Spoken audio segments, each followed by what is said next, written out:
Արևն արդեն մոտեցել էր մայրամուտին, հրետանու ձայնը լսվում էր հեռվում, ու միայն վերքերը վիրավոր հողի հուշում էին, որ դեռ պատերազմ է գնում։ Խրամատի մեջ մի պատանի զինվոր կարոդով նամակ էր գրում, նա հիշում էր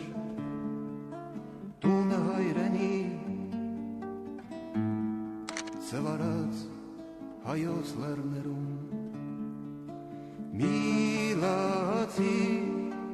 իմ մայրիկ, սպասիր ինձ և ես գկամ, ես քեզ շատ եմ սիրում,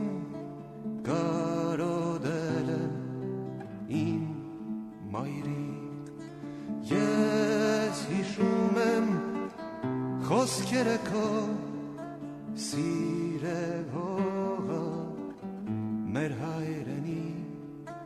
ես հիշում եմ արցունքները քո, երբ պատմում էր ջարդերի մասին, ես հիշում եմ տունը մեր բակի բարդին ծերացած,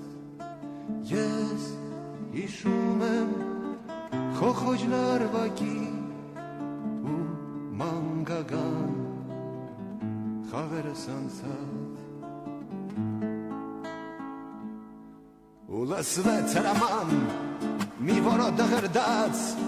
ծանր արգերի տակ հողը տնքած, ձեռքին հրացան նամակը ծոցում պահած, տղան առաջ նետվեց ադամները սեղմած, պետք էր անցնել ընդամենը 100 լոկ 100 քայլ հայրենի հողի,